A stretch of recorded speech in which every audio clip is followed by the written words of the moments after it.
most to blame for the Mavs' current position? Well, I'd say collectively the front office, and I think, Mark Cuban would be included in that because I think, he's got a voice in what goes on from a basketball decision-making process. If you look at what they've done, they went to the conference finals a year ago, and in some ways, maybe they had a little bit of fool's gold in thinking they were better than they were. And so I think the first mistake they made, they did not value Jalen Brunson to the extent that maybe the rest of the league did. And look, I also made a mistake on Jalen Brunson. I missed his ceiling. When he came out of Villanova, I thought this is going to be a solid NBA player, probably a backup on a really good team, or maybe a starter on a lower tier team, topping out at 16, 17 points a game, something along those lines. Never could you have convinced me that Jalen Brunson could average 24, 25 points a game and a lot of nights be the best player on the floor. So give him all the credit in the world. It's a testament to, footwork and strength, and a guy that's got a great maturity and leadership skills. And then also a guy that clearly is not afraid of the bright lights. And he loves the big stage. He won a national championship at Villanova. You saw the way he played in the playoffs last year down the stretch for Dallas. So clearly this is a guy that embraces that. You add all of that up, and you get the hottest sought-after free agent in the NBA last summer, and he changed teams, and Dallas thought they could get away with not signing him. And he went, and they thought, we're going to be fine. Turns out they weren't going to be fine. So that's the first mistake they made. And look, I can make that mistake because I'm not around them every day. I watch the games. I don't watch every Mavericks game. I'm not around them every day in practice. So if you have a guy like that in-house, you should know what his value is and ultimately what he means to your team. And to me, they just missed the mark on that. He walked. Then they make the second mistake. They trade guys that fit perfectly around Luka, key role-playing assets. Dorian Finney-Smith, Spencer Dinwiddie, guys that can spot up and shoot the ball. Dinwiddie is a guy that can go get his own a little bit when Luka's on the bench. So you had a guy you could run your offense to in ball screen offense. But both guys also defend. And you had everything built around Luka. And that's basically the formula you rode going into the conference finals. So that's the second mistake they made. They thought, well, we need another star because other teams in the West have multiple all-stars. We need to go get one. But is this the right one? You gave up two pieces to go to Brooklyn, and look what you end up with. Kyrie Irving is a guy that comes in, you're immediately worse defensively, and Luka's not a guy that's going to get after on that end. So both of your top perimeter players are not going to be able to defend at the level they need to. And is the fit there on the other end of the floor? Because it's two guys that really need the ball to be effective. They don't really look like they've got great interpersonal chemistry on the court. So that has also missed the mark. So for me, the Mavericks front office has missed it here twice with the Brunson decision and then also with this trade and thinking that this is the piece that you needed going forward with Luka. Now the key is going to be, do you have to justify it by giving him a ton of money in a long-term deal? Because you're just going to, you're going to fall on that sword that this is the way to go. We made this decision and this is the right way to go. If you do that, you might have some problems going forward with your ability to really contend in the West, because I just don't see the fit there with these two guys, but you gave up a lot of assets to get them, so now you might have to justify going down that road. So I think the front office is more to blame than anybody. Legs, I love everything you just said, but to me, it's a players' league, right? And at some point you mentioned that the team should have known what they had in Jalen Brunson. Well, Luka's on the floor with them every day, was on the floor with them every day. At some point, I look to the players, I look to the stars to fight for the people that are on a roster around them, to fight for the guys that they know that they can play.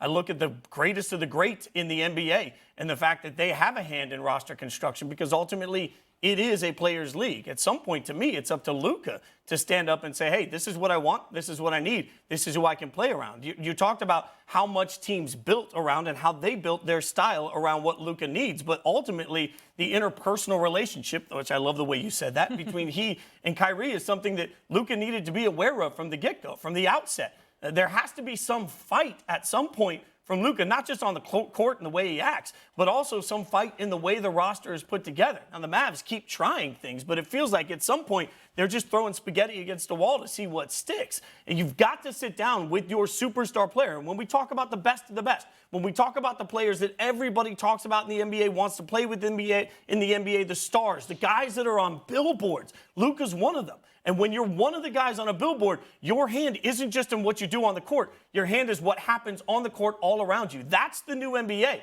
And I don't think we can pick and choose when we look at player empowerment as part of the responsibility. Just like I can look at the Lakers and say LeBron had a hand in whatever their roster is, maybe it's time to look at Luka, who I blame for where they are right now, and say, hey, Luka needs to have a hand in what he wants around him and needs to be definitive with the organization to say, hey, this is a guy we need. This is a way we can win, because it feels like right now, as great as Luka is, he should be the one that's most aware of who can play with him, what can make the most out of it, who Jalen Brunson was as a player. He should know that. So at some point, Harry, in my mind, there has to be responsibility to Luka for exactly where the Mavericks are right now. I agree with you to a certain extent, because when you look at a guy like Luka Doncic, right? Right now, what is his biggest dark cloud that everyone is talking about? His attitude, his body language, all this stuff going on. He doesn't play defense. Luka has more stuff he's worried about right now than worried about who they bringing in the front office. That's why I got to turn to the front office, right? I got to turn to Mark Cuban. I got to turn to Nico Harrison, who is the GM of that basketball team, because Luka just mentioned not too long ago that Jalen Brunson, he's what? He's missed very much. Well, duh. Of course he's missed very much when you're in the position that you're in right now. And then last year you went to the Western Conference Finals, and Jalen Brunson, when you was out, anchored that team and helped carry it until you got back. Who is the best team in California? The Warriors, Lakers, Clippers, or the Kings? Okay, so hear me out.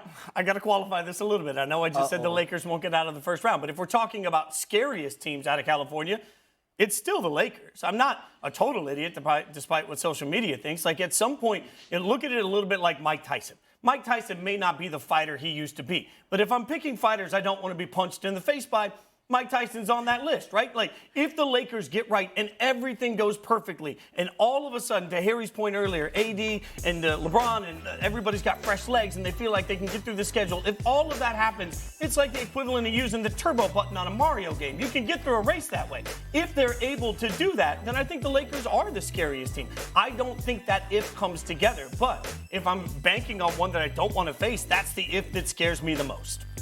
For me, I think I'm going to go with the defending champs, and they're the defending champs for a reason. When you look at a guy like Steph Curry, who's the greatest shooter of all time, you have a guy in Klay Thompson who can score 40 points on any given night without dribbling the basketball more than 3 times.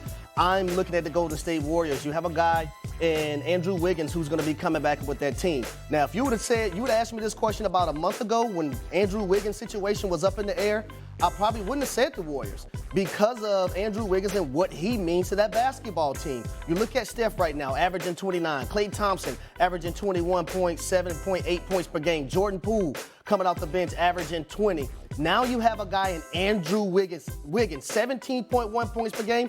That's going to matter when it comes to playoff basketball. Also a guy that can defend. We've seen how vital he was last year in the NBA Finals against a Jason Tatum, right? A guy that a lot of people view as a superstar and one of the top players in today's game.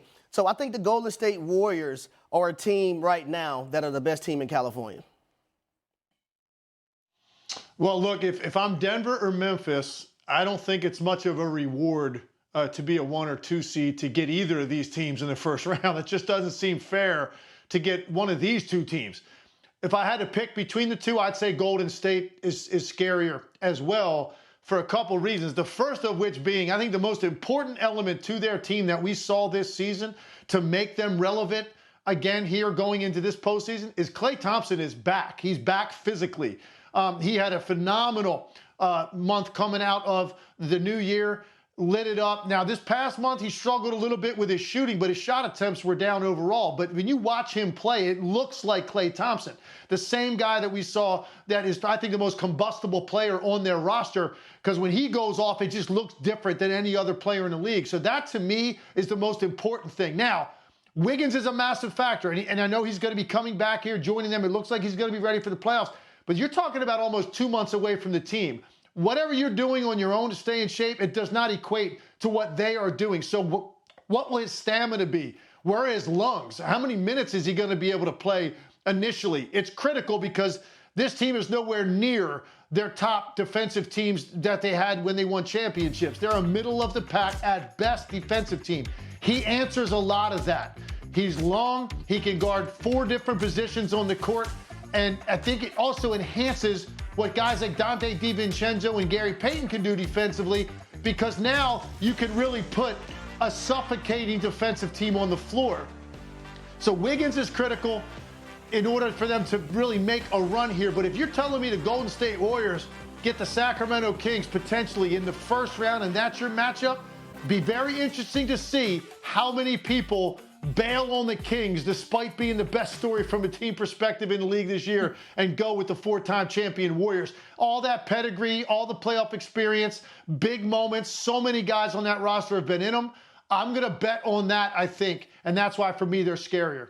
But there are two reasons that I'm not in on the Warriors as being scary. One, you just mentioned, Legs, which I think, Wiggins 22 games away is a substantial amount. So I don't know how long it takes him to get his sea legs under him. But the other part of this that's significant to me, and nobody can truly justify in my mind, is the road record for the Warriors is trash. And last time I checked, in the playoffs, you will have to play on the road. Like, at some point, it's inexcusable for a team with the resume of the Warriors to play the way they play on the road consistently. We're talking about the worst teams in the NBA. That's the category they're in when you look at their road record. So if I'm looking at scariest, knowing going into the playoffs that, frankly, they're not going to have home court advantage, Harry, I have to factor in the fact that this year, it doesn't make any sense to the previous years, this year, the Warriors on the road are trash. And I don't know what suddenly turns that around. So I can't make them scarier because they have to play somewhere else.